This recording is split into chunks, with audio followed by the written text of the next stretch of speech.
I'm all right. We're live in 5. Uh-oh. Uh-oh.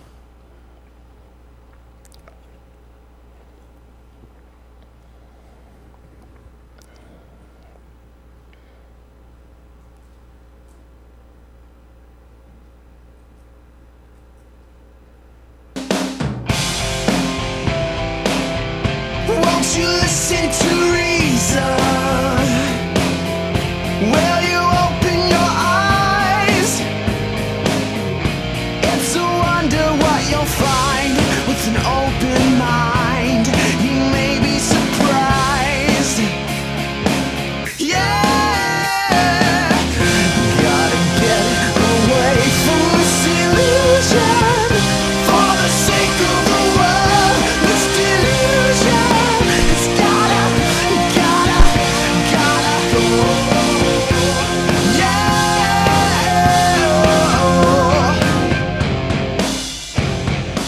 Hey everybody, we are live. It's August 5th, 2012. Joining Martin Wagner this week, I'm Matt Dillahunty. This is the Atheist Experience from Austin, Texas.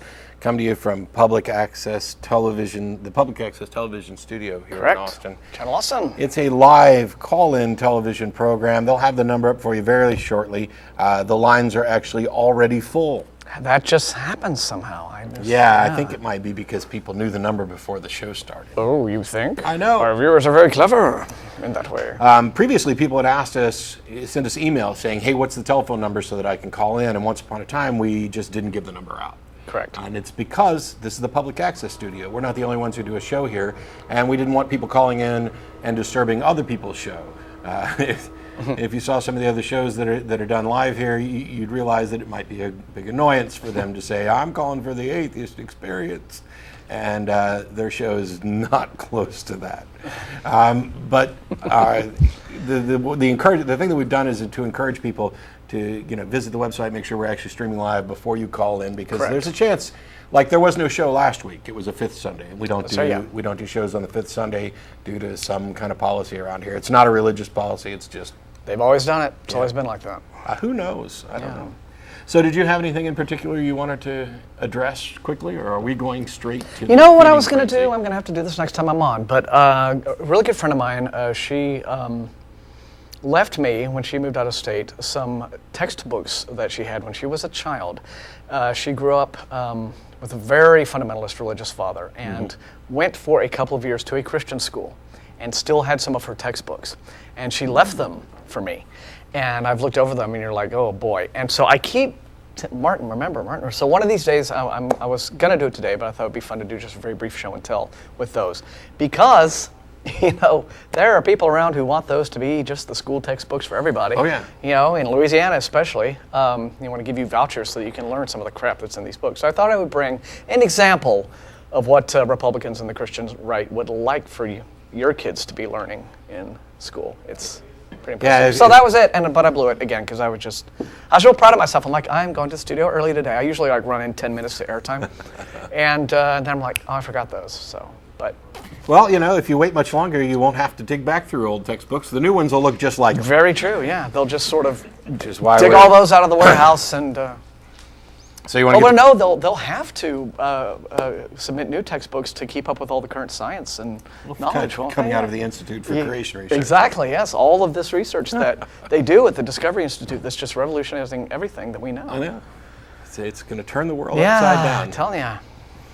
All right, you want to get to calls? Let's get to calls. Hey, we got Mark in Bristol, Connecticut. How are you? Matt, how are you? I'm doing pretty good. How you guys doing? Matt, Martin, how you guys doing? We're good. Good. I'll actually tell you guys I'm a huge fan of the show, Matt. I just caught one of your debates again on, seeing the debate. You said humans are basically, very self-centered, very egocentric about our belief in God. And actually, I thought it was an awesome debate. Yep. Which debate was that?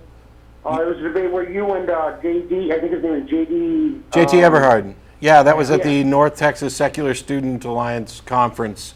JT and I did a team debate. Yeah, I enjoyed that. Thanks so much. You're welcome. Been following your show on YouTube for a while now, and I think it's an awesome show. I do believe in God. I do believe in a God, and but I call myself post-denominational. Mm-hmm. Okay. And I know you guys may have heard some of this stuff before. It might sound kind of new agey and stuff, and I know, but my working hypothesis on the whole overall is, in a lot of ways, atheists are the best friends that Christians have. Okay. They might disagree. But, Why is that? Well, you got to figure, you know, I mean, I take a very Jungian approach. I take a very Jungian approach to my belief system, which is I believe that the whole overall of humanity moves as like a whole, and sometimes we have to pull ourselves. Sometimes parts of that humanity kicking and screaming to evolve forward. Mm-hmm. So what you're really making these Christians do is define what they call God, you know, and in a lot of ways you're pointing out the glaring flaws in their belief system, you know. Like in a lot of ways, Matt, you're right. The Old Testament is exceedingly immoral in a lot of things. I heard you ask somebody one time that if you were supposed to go to hell, because of like violations from the Old Testament, would this person be okay with it? And as I'm listening to the person going, oh well, you know, and waffling, well, she said, well, you know, God says it's okay, then I guess it's okay. I'm like, no. If you were to go to hell, Matt, if they said you know, the Christians would say that you go to hell, I'd be like, no. You see, I fight for you. Me too. You know what I mean? I'm kind of opposed to that too. Well, you know, it's just one of those kind of things where, and this is the thing too, I think Christians too often forget too that like the Bible's rich in stories of actually like Moses or whatever standing up to God and going, no, you know, like say for instance when he was going to kill all the the Hebrews in the desert after they worshiped the idol, and Moses actually got pissed at God and said, wait a minute, you made me go through all this shit that I went through to get the Hebrews out of Egypt, and now you're going to kill them in the desert. So he actually changed God's mind. You know what I mean? Mm-hmm. So yeah. I'm just wondering. I hate to do this because you're such, you know, a nice guy, fan of the show, making points. Why do you believe in a God, and what kind of God do you believe in? Well, this is why I call it my hypothesis, man. I believe in a creator, yes, but I base it upon, and I know that you wholly disagree with this, but upon what I will call peripheral evidence. You know, based upon the subjective experiences of what everybody else is, not everybody else, but I mean. I find it interesting that you call it a hypothesis, because a hypothesis is a proposition, and we don't believe hypotheses. I know you don't. That's why I'm calling it a hypothesis. See, the thing is, Matt, I've heard No. You're not understanding what he's. You're not saying. You're calling it a hypothesis, and you're saying you believe it, and. Yes. And that's not the point at which belief is established. Hypothesis is a proposition. Belief is established afterwards. Okay, I'm sorry, man. The only reason why I was calling it my hypothesis was because I was trying to be fair. Because I've heard a lot of people, they throw around theory all the time. And theory, and the problem with people's idea of what they think theory is they accept the truth, when a lot of the times, I mean, like say the theory of evolution, the Big Bang Theory, that is scientifically proven to be true, you know. Sure. And it is a theory. I don't object to you saying that you have a God hypothesis. There are tons of God hypotheses. Right. My objection is to saying that it's a hypothesis and you believe it because. I don't mean to sound self-contradictory, man. I'm not. My theory is what I believe in God, but like I said, I base it upon, as I said, it's peripheral. It's from, you know, what I've studied, what I read, what my personal experiences are. It's not like, you know, like you said, it's not like this supreme deity that's come down and dinged me on the forehead and said, you know, you are aware now. It's also hope too, Matt. You know, like you said, you touch upon some basic things with the Atheist Experience, where, you know, part of it is our fear. It sounds to me, Mark, like you, just based on what you're describing, it's like you have had experiences, things you've read, things you've observed, whatever. But it seems to me, just based on what you're describing, if I were in your shoes, the best that I would be able to say would not be that I do believe in a God, but and then give whatever justifications for that. All I would be able to say would be like, okay, I can see that there are some scenarios in which a God might be plausible as an explanation, but I would not be at that point ready to yet say, and that's what I believe. I would only be able to say, yeah, you see what I'm saying? So, no, very much so, yeah. Yeah, so I think you're trying to kind of, you're putting the cart before the horse, and the way certain things are ordered. We've talked about deism before, and there are individuals who, I think maybe Dawkins even called deism sexed up atheism. Yeah. Or maybe it was pantheism that was sexed up. Pantheism was sexed up atheism. and I've talked to and dealt with theists before, primarily at free thought conventions. At free thought conventions, you have atheists, agnostics, and you also have a deist contingent. And you're obviously, you're going to believe whatever you're convinced of. Right. The thing that I've never found a deist who can explain why they're actually convinced of this, and without trying to belittle what anybody's position is. In every single time that I've had these conversations with the deist, it's either come to find out that they don't actually believe, or that they're so enamored of an idea of God that they're not willing to let that last bastion of it go. Because most of them would believe in a creative God, a creator God who doesn't interact with reality in any way.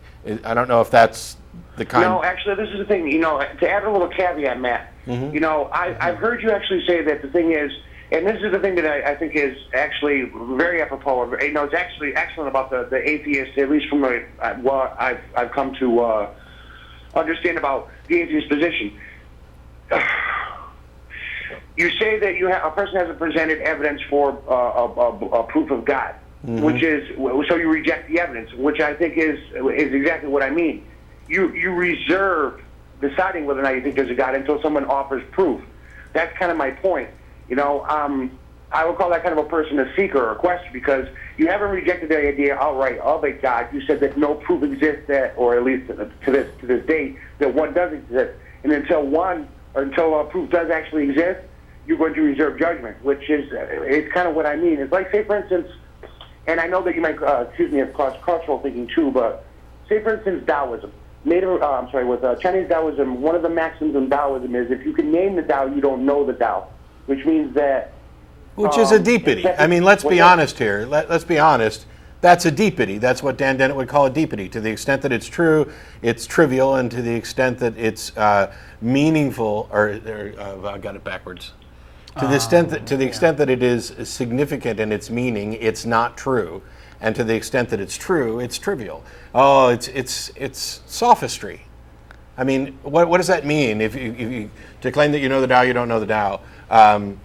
What it means is see, the thing is, a lot of the times when people define God, what they do is they say they define God in a particular way. They think God is a particular thing. Well, they put themselves inside of a fence, and all that they have to do now is defend that position. Anything that's on the outside of it is not what they believe God is, and anything that's on the inside of it is what they believe God is.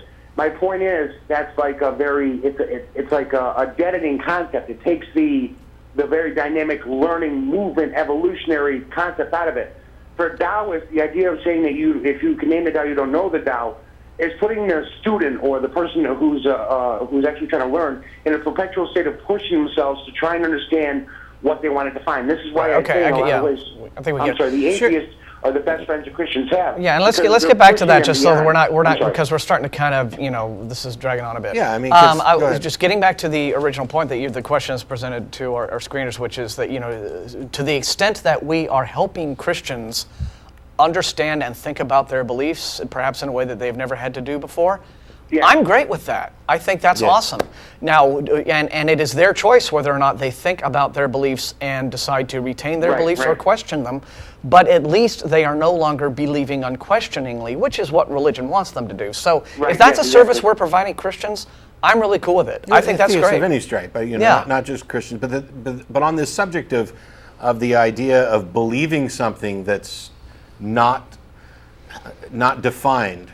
That is a complete absurdity. I don't know how anybody could claim to believe something that they don't understand, comprehend, and haven't labeled in some way. To me, it sounds entirely dishonest. It's like the people who want to claim that they're a Christian and a skeptic, or a religious person and a skeptic, and you can be both. You can be both of these, but you can't be truly skeptical about your religious claims and maintain them. I'm not trying to be dishonest. No, he's talking in general. I'm talking in the general sense. You can't do that and actually maintain those religious beliefs, because if you could, then you could make a demonstration of their truth, which is what skepticism demands. And some of them are dishonestly saying, well, my beliefs don't make any testable claims, and therefore skepticism has nothing to say about my beliefs. And that's false. what skepticism would say about claims that are untestable is that by virtue of being untestable, you cannot possibly have sufficient evidence to justify belief, and therefore you should not. I watch your show enough to realize you guys go over a lot of these different things, and I'm not pushing anything on anyone. It's my own individual belief. I mean, in a lot of ways, I understand you're not pushing. I've heard you guys say that if a person believes in a God, that's okay, as long as they're not pushing it on anyone else. Or, No, it's not. No, it's not. No. Sorry. I understand that you're not pushing. I applaud you all day long for not pushing your beliefs. But to say that if somebody believes something, it's okay just if they're not pushing it on to other people is false. It matters whether or not their belief is actually true, because every false belief that you put into your head means that you are on a road to potentially believing more false things. If you are believing in a God for bad reasons and you don't think that that can affect other decisions that you make, but you don't even know the reasons why I believe in a God, and you're assuming it's for bad reasons. Well, I asked you what the reasons were, and you didn't offer any. But I'm going. I'm going. Peripheral, but see, the thing is, let's say, for instance, in correlation to how I live my life. Now, you guys say, for instance, as atheists, that you're for, like, say, for instance, helping people and say, for helping the homeless and feeding the homeless, as you said and stuff. And I said I believe in a very Jungian approach that we all, as a humanity, move together. You know. So my belief in a God ties completely into the idea that we as humanity move together. We have to help each other along. We have to bolster each other. How is the God? Accepting the Lord Jesus Christ or Muhammad or whatever. How is the God belief relevant? Evolutionary level. Yeah, I mean, how is the God belief? You know, how does that have utility there? You know, I mean, why is that a necessary ingredient to moving humanity forward? It's something that you don't necessarily believe in. We're ultimately all going to end up in the same place. But you know, is what I believe. You know, I mean, say for instance, a Jewish mystical belief is that the world will not end. I know that's completely outside of what you guys, you know. It's outside of science. Until the last human. The world's going to end. I got news for you. Yeah, someday it will happen. We're all supposed to evolve upward together, you know. We're not going to. I guess we're not going to get anywhere because I'm baffled at this kind of this line of thought. Because beliefs matter, and if your beliefs aren't true, it doesn't matter how much good you can find in them or how much benefit you can draw from them. It matters whether or not they're true. There's nothing about a God belief that is required in order to do good. So when you talk, I never said that. I know. No, but the implication was that this is where you draw this from, and that this is a good thing. And my point is that you can draw this without the false claims. Right, and I never said that you couldn't. I just called and tell you guys what I believe. You know, I understand. And what you're saying, though, is that this extra baggage of claims that are not demonstrably true isn't a bad thing. And that's the part I don't get. Yeah. Why? Well, you don't think that there's anything wrong with having false beliefs? You don't think that your beliefs have impact on your other beliefs? Yeah, they do, but thus far they've served me well, and I haven't hurt anyone. Like, you guys haven't gone out and murdered anyone or raped anybody, or, you know. Well, it doesn't even have to be that sort of a thing. It's just, you know, what from let me what give are you you the drawing easy your example. information? Let me give you the easy example. Every deist I've ever talked to has come up with this first cause. They've bought into the first cause argument, which is flawed, and this has led them to the conclusion that a God is the most reasonable explanation for the origin of the universe. I know that. I've heard your other argument for a minute. I've watched the show for a while. Yes, but the other people that are listening to this conversation haven't. Oh, okay, all right. This is the trend, and so for the deists that I run into who say that they believe this for this reason, there is a consequence to this false belief, and that is they are accepting a fallacy. Your brain is not. Beliefs don't live in a vacuum. We both agree that they impact other beliefs, but you seem to be okay with having a belief that is not demonstrably true, and that's the part that's getting to me. I know you sound so angry, man. I'm not at all. I'm not. I didn't mean to waste your time. I'm not. I thought it was a good show. Fuck. That's all. I'm not at all angry. Some of the frustration is about the problems with the phone line and the fact that evidently people can't hear when we're talking. What I'm frustrated with is that I asked questions and I got no answers. I mean, you say that you believe. Man, I base it on peripheral. What the hell does that mean? Yeah, see, that's what you're not. That is not an argument. That is not an argument. It's not an explanation. It's barely a response. Yeah, it's this vague term that has no clear definition. You told me that you have been to a particular place, okay? And I hope to go to that place someday too. putting my ducks in a row, as it were, to try and get to going to that place. What place? What place are you talking Can about? you speak in specifics instead of this Let's vagaries? say, for instance, what Buddha might have talked about, or what Lao Tzu might have talked about, or Jesus might have talked about a particular state or a particular goal. Okay, when they put these ideas out there, what they're doing for the student is saying, okay, I'm acting as a signpost and I'm pointing you in a direction. So you're trying to move towards a state of consciousness. That's what I'm talking about. It's based upon what these peripheral teachers who have come before me have laid out as signposts and pointed in a direction for humanity to move towards. What? That's the most succinct way that I could put it. What the hell makes an you... example of Jesus or an example of Buddha? Okay, I'll use those examples. But for me, there's signposts pointing in a direction that humanity or the individual human is supposed to move towards, if I'm going to use the term, to become enlightened someday. Okay. And it's an active process, and it's a daily process. It's something that you do. Okay, so you're seeking a form of enlightenment. We got it. What makes you think that this is true or worthy of seeking? Because right now what you're telling me is that you have this hope that maybe these guys were talking about something real, and therefore you're going to do what you can do to try to achieve this thing that you can't demonstrate as real, and that this is justification for your belief in God. Do you not see how flawed that thinking is? No. All right, then. Okay. Thanks for calling. Thank you for calling anyway, Mark. We appreciate it. All right. Okay. I hope there's a God, so I believe there's a God. Yeah. If you can't spot the fallacy in there, no wonder you can't see the false beliefs. I understand. People have sought enlightenment in one form or another for all the millennia. I'm fine with enlightenment about reality. Yeah. Just understand what you're doing and why you're doing it, and have good reasons for it. Yeah, this reminds me of the and Mark, and we weren't like trying to be dicks to you, Mark. Understand? We weren't yelling at you or being angry. We're trying to, like you said in your original question, about making Christians think about and understand what it is they believe. That's exactly what we were just trying to do with you. Yeah. That's what we were trying to get at. That's all. It wasn't personal, so don't take it that way. It's this fascination people have with the transcendent, contemplatives and metaphysics and but maybe there is something. Maybe it's not heaven like Jesus talked about it, but maybe it's some grander state, and maybe when I die, my consciousness can go off and explore the universe. And it's nonsense. It's woo. There's no reason to. Now, maybe it is true. I'm not here to say that it's false, but if you're going to say that this is what's governing your decisions and your beliefs, sure would be useful to find out if it's actually true. And I'm not opposed to exploring those things. I've always just thought it was more sensible to think, all right, we've maybe got, if we maintain our health and live good lives, 70, 75 years on average. Yeah. So, make that time, instead of spending all of that time, wishing for whatever version of a pie in the sky that you're hoping will come at some point, make this life, make that very brief time the best life it can be. That's always seemed to be a much better approach to enlightenment, in my estimation. It also bothers me that, in this day and age, granted we don't know everything about the brain, but we're learning so much about the brain. Yeah. And this idea of an afterlife is at this point pretty much a dead issue. We know not enough. to the Templeton Foundation, who just Yes. gives somebody $5 million. It's just, imagine having that kind of money to piss away on frivolities. It's like, $5 million to study life after death. Now, how exactly do you study life after death? I don't know. Wheel a bunch of cadavers in the room and be like, all right, so... They could have given me the money and I could have saved them a lot of time, because what we already know about the brain and identity is enough to know that nothing that makes me is going to survive my death in any meaningful sense. I would have done it for $1 million.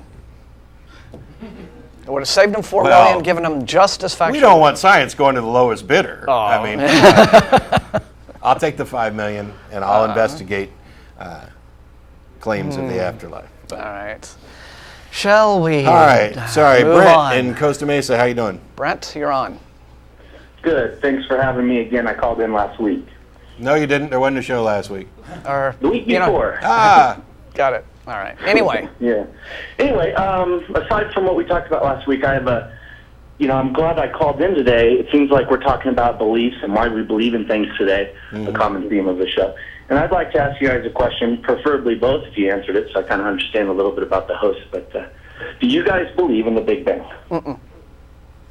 Martin says no, and I say that the phrasing of your question, believe in, is problematic And there's a difference between believe in and believe that. And I am happy to say that I believe that the Big Bang model is the best current scientific explanation of the information that we have. And I was basically going to say that too. I accept that science, that the Big Bang cosmology is the accepted scientific model at the moment. See, it's all about, the word choice and, appropriateness of, Yeah. a belief I kind of versus appreciate what you guys are saying, because no matter what, if you say no, you can't be wrong, right? Because true. believe is one of those words that gets thrown around in all kinds of inappropriate contexts. That's all. Well, I just want to make that one distinction over believe in and believe that, because one of them kind of plays towards religious metaphysical language. The other, when I say I believe something, all I'm saying is that I accept this proposition is true or likely true.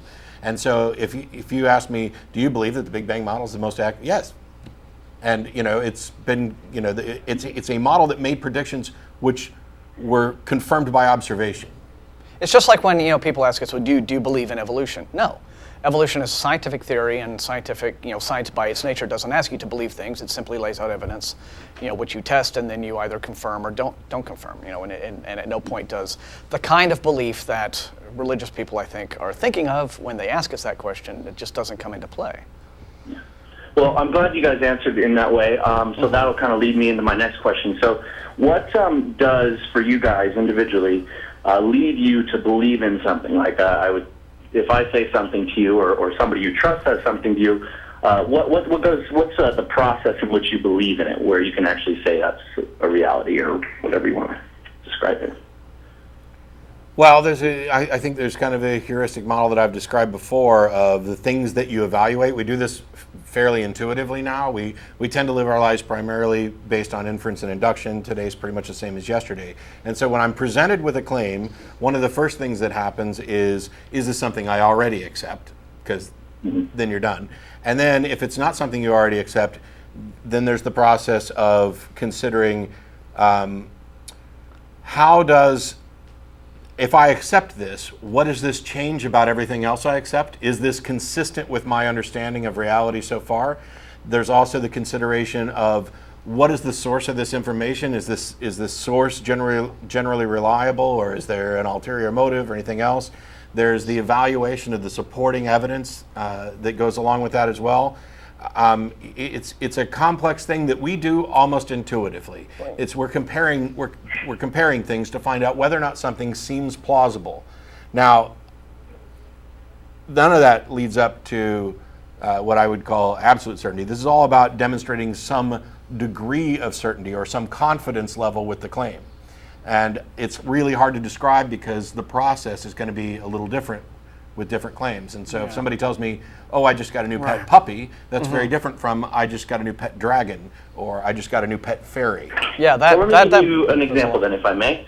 Let's just say I was to, you don't really know me, and I was to say that there's an elephant outside your guys' building right now. You wouldn't believe me, right? Here. Outside our building? Sure, yeah, outside your building. I'm just trying to come all right, well, now, okay, let me just give you an idea of how I would evaluate that, all right? Now, an elephant is not some sort of bizarre, trans-dimensional space creature, for one thing. Fair. So I'm like, well, all right, there could be an elephant outside the building for some reason. Maybe someone at this television studio is interviewing some, it has a show, and he's interviewing some, circus trainer guy. Barn Bailey Circus is in town soon. Yeah, and so he brought his elephant over so they could get video of the elephant frolicking or doing elephant things, and taking ginormous poops out in the field there. And so that could be a true thing. So what I might do is, really, there's an elephant out front? So I would go outside and I would look, and if there were no elephant out front, I would go, Brent, dude, why'd you tell me there was an elephant out front? And you'd go, ha ha ha, I was trolling you. But let's say but that's a thing that is not exactly beyond the pale of reality. Now, if you were to say then something like, guys, there is an alien spacecraft out front. And be like, now that would be a little, probably we would move a littleit quicker to, we'd probably be more likely to think, dude, you're trolling us. I mean, that would be probably the first thought. And not the second thought. How you answered that question. Hang on. I appreciate that. Brent, Matt's phones. Brent, yeah. I just put you on hold. I didn't hang up. I want to make one small clarification on that, and that is, no, I would not believe you, but that doesn't mean that I believe you're lying. Okay. Okay, so, you would probably not believe me, although it's in the realm of believability. one of the examples that he just said was, if I went out there and saw an elephant, then I would believe, right? Right, correct? Well, we would want to check out your claim first, right? Yeah, we would not, of course. You'd want to see it, was the example you... And like Matt just gave, the nature of the claim, again, determines what degree of, just sort of immediate believability we give to it. This is why what sort of evidence is required? The axiom of, extraordinary claims require extraordinary evidence. For example, if you were to tell us, guys, yesterday I had lunch with my girlfriend, we'd be like, okay, fine. We would see no reason to sort of be instantly skeptical of such a bland day-to-day kind of claim. And it goes towards the risk thing, too. Yeah, If we believe you, what is the risk? Because it doesn't change my worldview. But on the other hand, if you were to say that, well, guys, yesterday my girlfriend and I, strapped ball rockets onto our backs and flew to Mars. Okay, see, there would be a bit more, instant skepticism with that one. See, extraordinary claims versus ordinary claims, it all depends on the nature of the claim and how that conflicts with simply what we know of day-to-day reality. So that's basic epistemology stuff. Yeah, that's a pretty good process to figure out what's real and not. I'm asking because you use the example of seeing the elephant is believing, and I think that we probably all know that looks can be deceiving, not only in ways of trickery with magic, but also in the ways of psychedelic drugs. And to comment on the psychedelic drug thing briefly, you can see something, you can smell something, you can imagine something or whatever. You can see something that's not there. And it's not necessarily a good way to prove something with the whole see, smell, feel, taste, or whatever method. And then keeping back to what Matt said about today being the same as yesterday, you've lived one life, right, Matt? I mean, that's what you believe. So far. How do you know that your current level of consciousness, which has been the consistent level of consciousness you've had your whole life, more or less, is the reality of the world? Like, how do you know that that's okay? What you see is real? First of all, when Martin said he'd go out to look, that wasn't to say that seeing alone is necessarily believing. But the specific example that you gave was a thing that I could confirm with sight or not. Reasonably. I mean, it could be first glance. It could look like an elephant, but it's not an elephant. Or it could be any number of things. Anyway. But the way that we know that our senses are not beyond, our brain is not beyond making errors about what our senses tell us.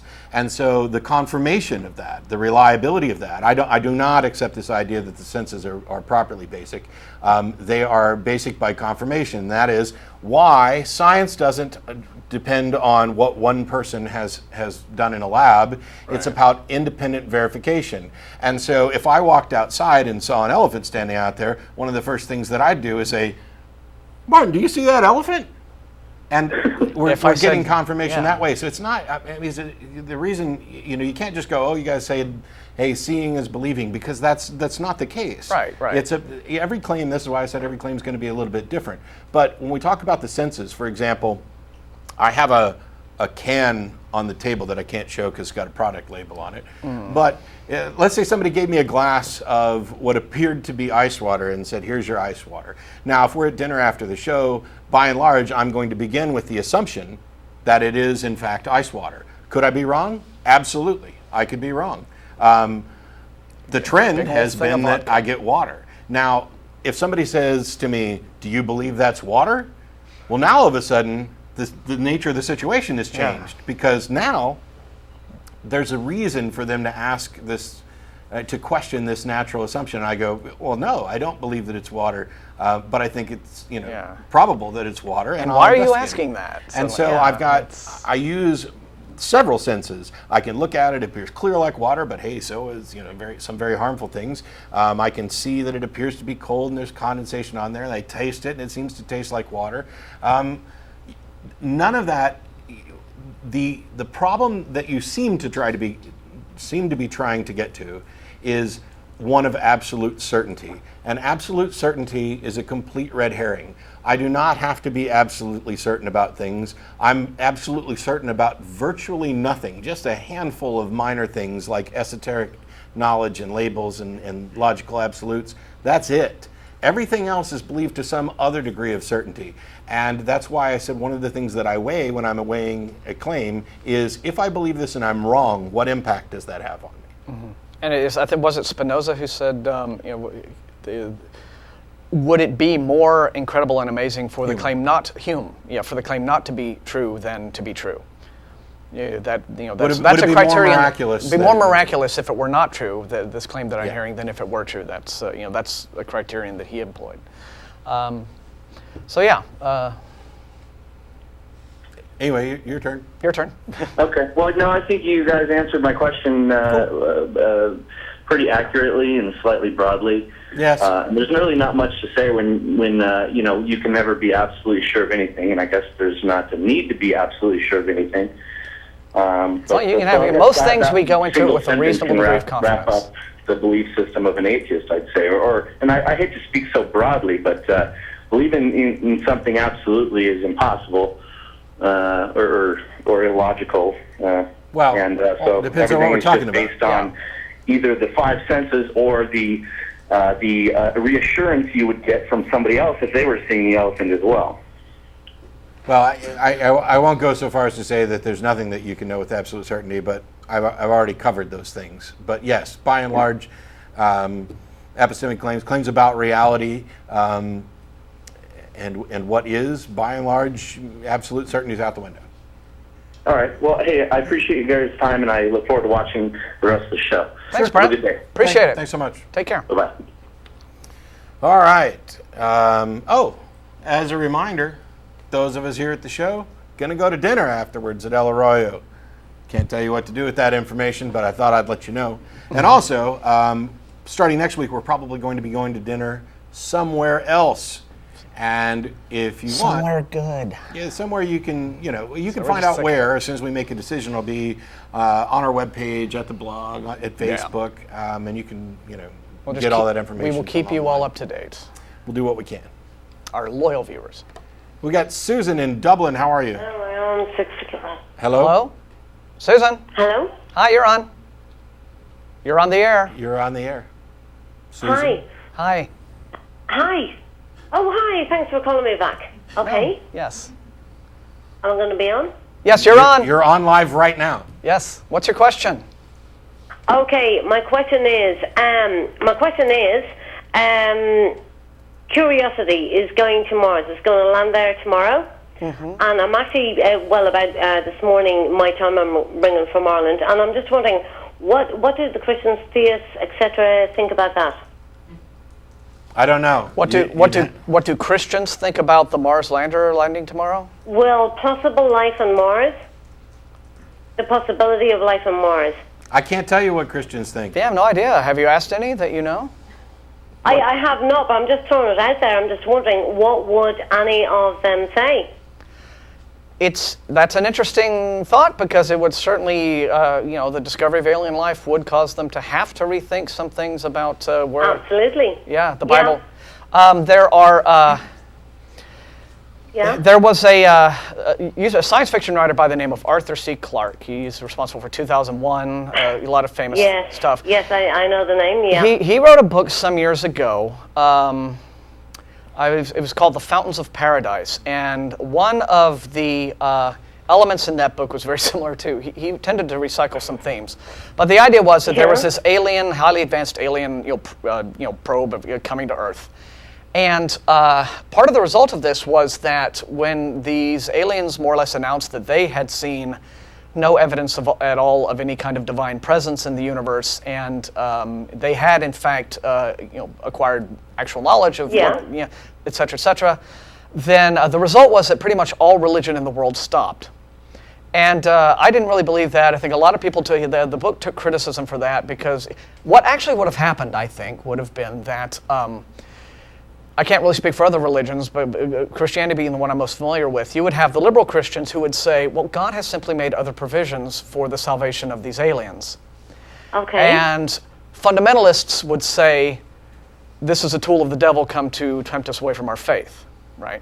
But you wouldn't. I mean, you wouldn't just see this. I think so. I think Clarke was just sort of engaging in a bit of a pipe dream there. Yeah, he kind of underestimated the ability of believers to rationalize and sort of how passionately some people enjoy their own ignorance. We live in a world where there are people who seriously think that the Earth is flat and think that we haven't been to the moon. So whatever we uncover on Mars would have no impact on them. I remember during my childhood, the subject of aliens came up at church once. And what the pastor had said was that, well, maybe there is other life in the universe, but clearly they didn't sin. These are people who never suffered from original sin, so there's no need for them to be saved because God sent His Son once to die for those of us on Earth. And so these other civilizations that may have existed, they just existed sinlessly in the universe, which kind of. So you don't think any other civilizations visited Earth, for example, from outer space? Do I think civilizations have visited Earth? No. I don't think there's convincing evidence of that. You don't think that? No, I don't. No. Consider what you're expected to believe if you accept that idea, and it'd be great, right? I mean, it would be really, really wonderful thing to discover. But it should happen right now. Yeah, but think of it. We're being, and especially when you talk to certain types of believers in those kinds of visitations and what they claim has happened. An alien civilization devotes an enormous amount of its budget to an intergalactic voyage. Now, assuming that the spaceship travels at nearly relativistic speeds, you're talking about a crew who are never going to go home again. They're never going to be able to see their families again because they'll all be dead. They're never going to be the very civilization that launched them could have died out in the intervening time that it took them flying it, because you can't go past light speed. But if you go almost light speed, you're talking about the time. It's bizarre, but your sense of time on board the ship is passing at a slower rate than what's going on outside.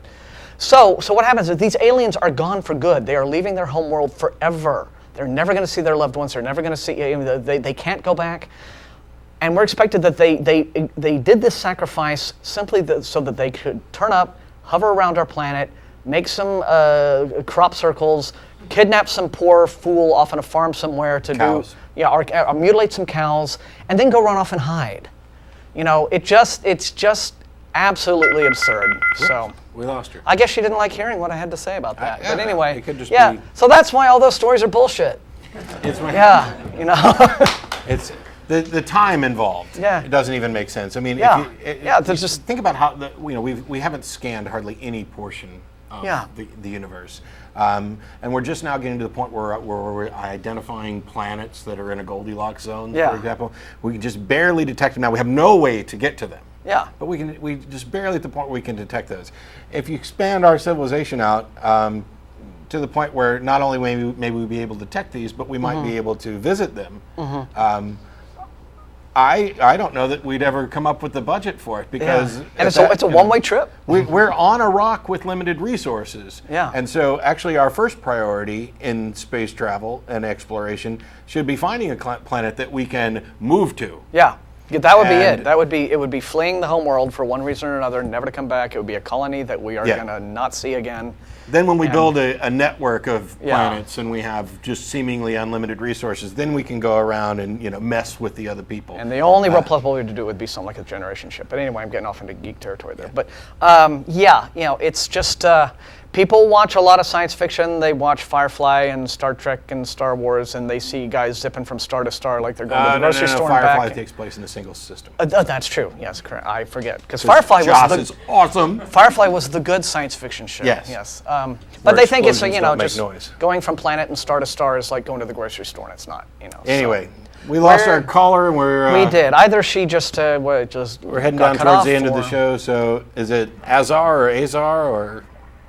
Yes, Azar. Azar, how you doing in New York? You're feeding back. You're going to need to mute whatever needs muting in your room there.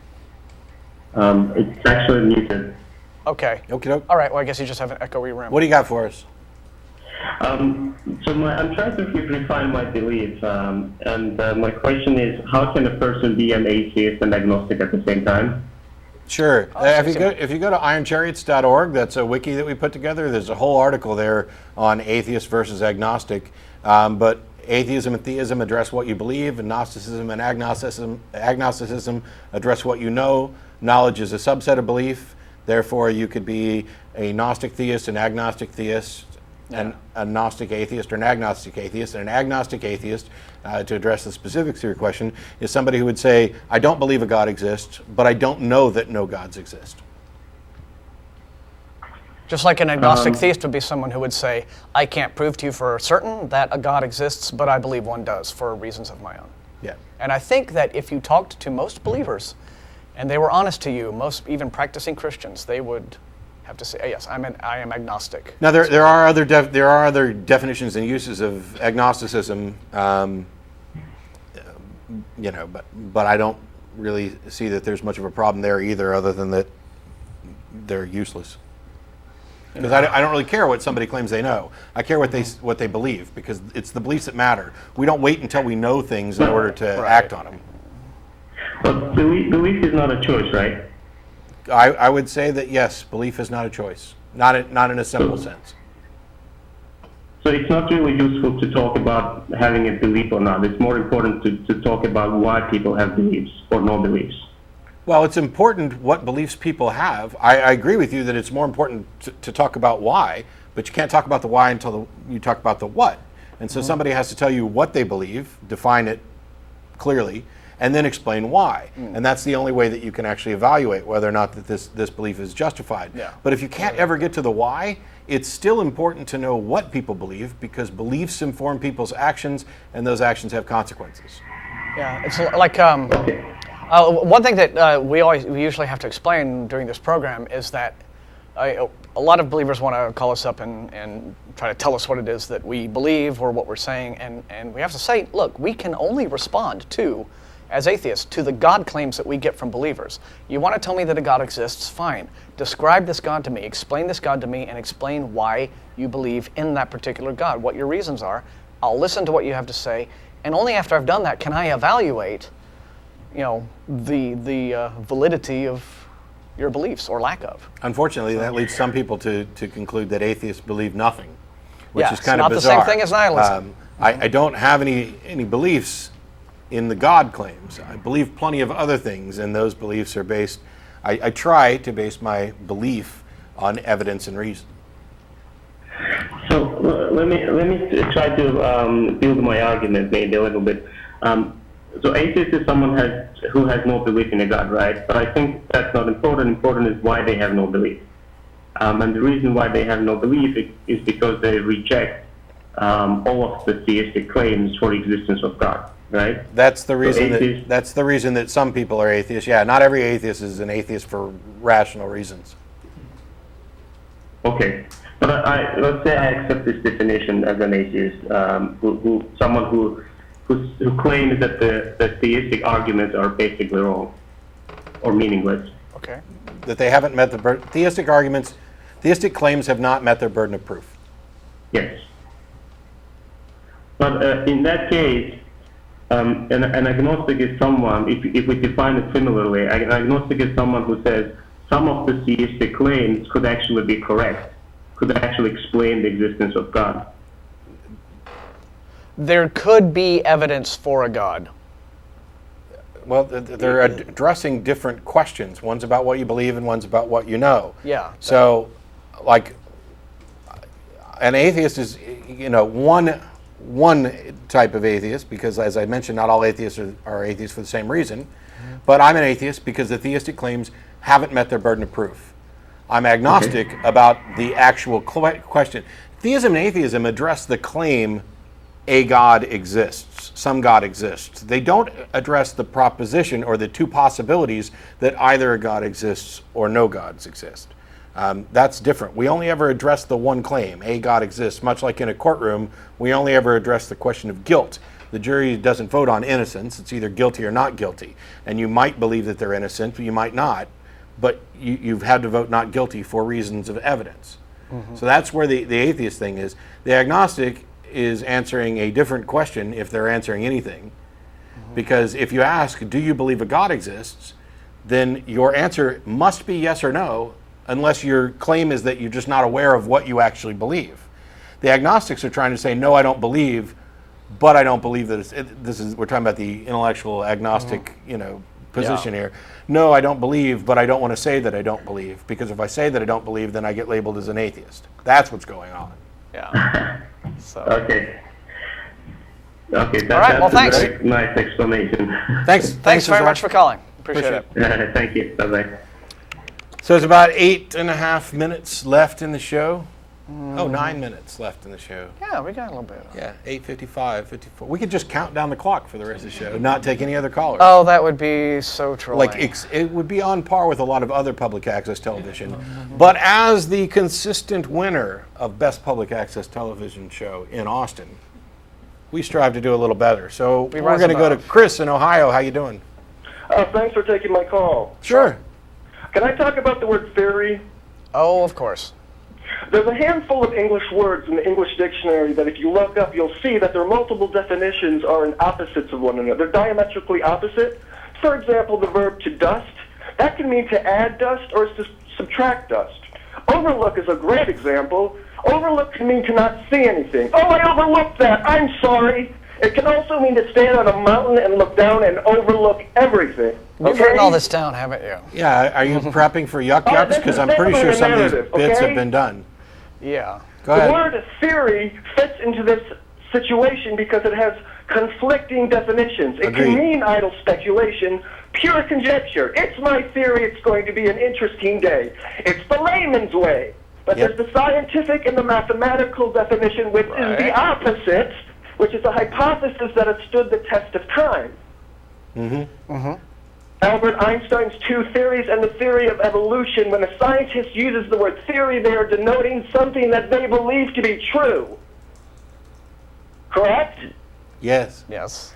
So when a person in the public domain, like Pat Robertson, who's really not that bright, and you've got, Ron Paul, who's really bright, and they're both in the public domain, going around saying, it's just a theory, evolution is just a theory. I suggest that they are using the less rigorous definition to justify their claim that it's just a theory. Yes.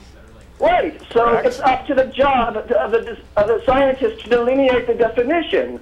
The moment the scientist opened up his mouth and said string theory, he abandoned the rigorous definition, and now he's using the word to mean idle speculation. You're String theory really is mathematical masturbation. There are no measurements, right?